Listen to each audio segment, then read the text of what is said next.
Nemo. Nobody. A 118-year-old man wakes up at a hospital in a distant future. It's 2092, when the entire world changed from what we know it to be, the oldest human alive. Can't remember a effing thing. When he was just a young boy, he was at the crossroads between choosing to stay with his father or go with his mother. This isn't just a sci-fi drama, it's Nemo's life through his view and his narration, his choices, curiosity, and his fears. We see Nemo with 3 different girls, having 3 different lives, but we don't really know which one he ended up with for sure, right? Well, I believe it's up to us to decide what life he had, which life he wished he had or was curious about, and which life he feared he might have had. In one split second, his life could have changed, and could have turned into something entirely different, for better or for worse.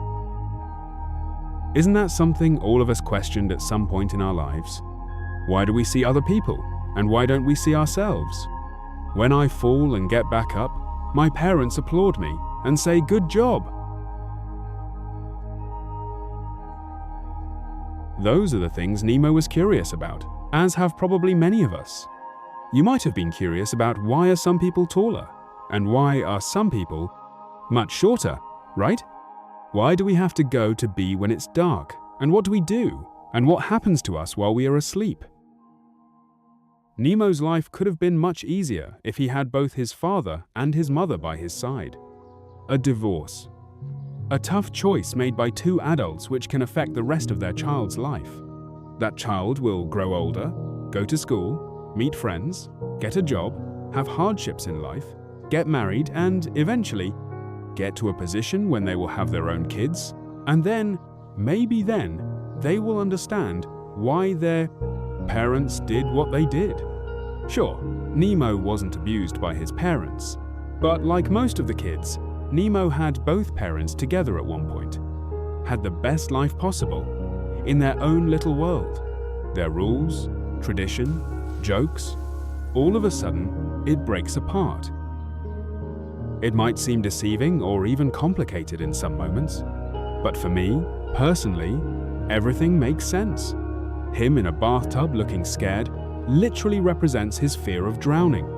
He had a minor accident as a child, and as it happened to many of us, we carry our wounds, our fears with us throughout life.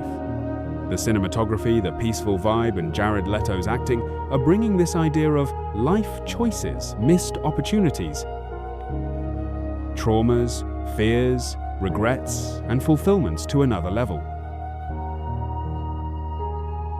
Mr. Nobody, for me, remains to be one of the most relatable, most dramatic movies ever made. It doesn't just give you the good things, it's not a copy-paste of anything you have ever seen. After watching this movie, it stuck with you for a long, long time. Nemo, most probably, made his peace with everything in his life, in the end. He let go of things that he couldn't hold on to anymore, and looked at all the things, all the achievements and hurdles with a proud smile. Mr. Nobody isn't for the people who just want a fun movie.